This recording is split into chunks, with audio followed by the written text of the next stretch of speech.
जब उनकी मृत्यु हुई तो वे केवल 48 वर्ष के थे।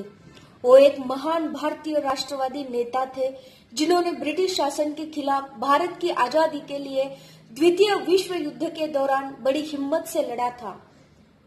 नेताजी 1920 और 1930 के दौरान भारतीय राष्ट्रीय कांग्रेस के स्वच्छंद भाव युवा और कोर नेता थे।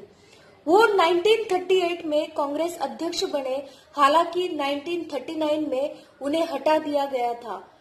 नेताजी भारत के एक क्रांतिकारी स्वतंत्रता सेनानी थे जिन्होंने बहुत संघर्ष किया और एक बड़ी भारतीय आबादी को स्वतंत्रता संघर्ष के लिए प्रेरित किया। भारतीय इतिहास में सुभाष चंद्र बोस एक सबसे महान व्यक्ति और बहादुर स्वतंत्रता सेनानी थे। भारत के इतिहास में स्वतंत्रता संघर्ष के लिए दिया गया उनका महान योगदान अविस्मरणीय है। वो वास्तव में भारत के एक सच्चे बहादुर हीरो थे जिसने अपनी मातृभूमि की खातिर अपना घर और आराम त्याग दिया था। वो हमेशा हिंसा में भरोसा करते थे और ब्रिटिश शासन से स्वतंत्रता पाने के लिए सैन्य विद्रोह का रास्ता चुना। नेताजी सुभाष चंद्र बोस का जन्म 23 जनवरी 1897 को ओडिशा के कटक गांव में हुआ। उनके पिता जानकीनाथ बोस वकील थे और उनकी माता का नाम प्रभावती था। सुभाष चंद्र बोस के मन में देश प्रेम, स्वाभिमान और साहस की भावना बचपन से ही बड़ी प्रबल थी। वे अंग्रेज शासन का विरोध करने के लिए अपने भारतीय सहपाठियों का भी मनोबल बढ़ाते थे।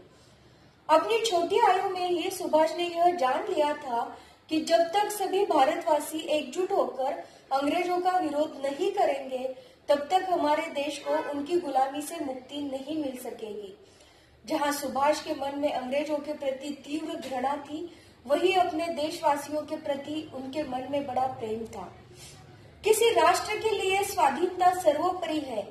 इस महान मूल मंत्र को शैशव और नव युवाओं की नसों में प्रवाहित करने, तरुणों की सोई आत्मा को जगाकर देशव्यापी आंदोलन देने और युवा वर्ग की शौर्य शक्ति उद्भासित कर राष्ट्र के युवकों के लिए आजादी को आत्म प्रतिष्ठा का प्रश्न बना देने वाले नेताजी सुभाष चंद्र बोस ने स्वाधीनता महासंग्राम के महायज्ञ में प्रमुख पुरोहित की भूमिका निभाई।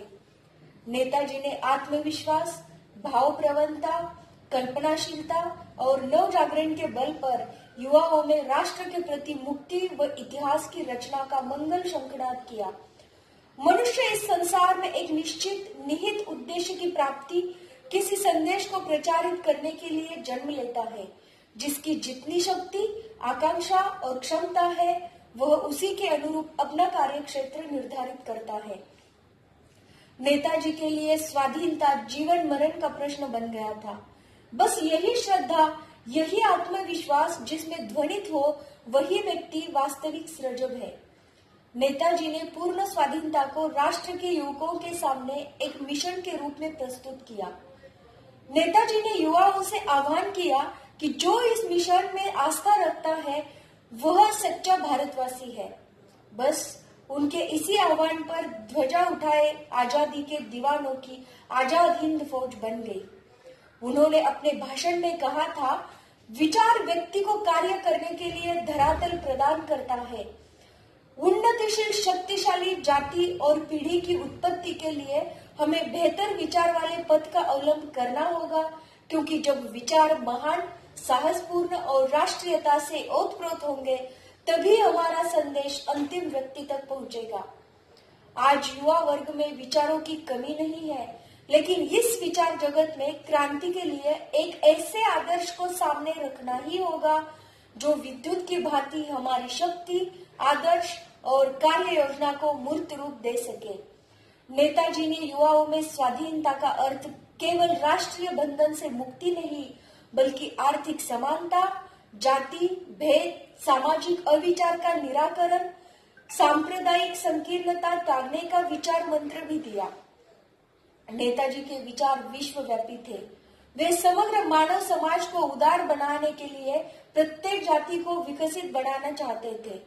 उनका स्पष्ट मानना था कि जो जाति उन्नति करना नहीं चाहती, विश्व रंगमंच पर विशिष्टता पाना नहीं चाहती, उसे जीवित रहने का कोई अधिकार नहीं।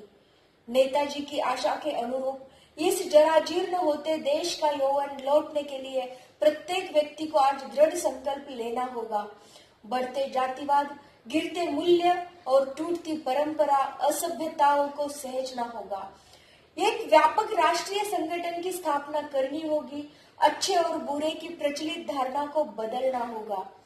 नेताजी के इन शब्दों को हमें पुनः दोहराना और स्वीकारना होगा कि स्मरण रखें, अपनी संवेद चेष्टा द्वारा हमें भारत में नए शक्ति संपन्न राष्ट्र का निर्माण करना है। पाश्चात्य सभ्यता हमारे समाज में गहराई तक घुसकर धन जन का संहार कर रही है। हमारा व्यवसाय, वाणिज्य, धर्म, कर्म, शिल्पकला नष्ट प्राय हो रहे हैं। इसलिए जीवन के सभी क्षेत्रों में पुनः मृत संजीवनी का संचार करना है। यह संजीवनी कौन लाएगा? ऐसे स्वाधीनता महासंग्राम में, महायज्ञ में प्रमुख पुरोहित की भूमिका निभाने वाले नेताजी की मृत्यु 18 अगस्त 1945 को बैंकॉक से टोक्यो जा रहे विमान दुर्घटना में हुई। लेकिन क्या वर्तमान में मोबाइल, चैटिंग, सर्फिंग और एसएमएस में आत्ममुग्ध युवा नेताजी की प्रेरणा पुकार सुनने को तैयार है?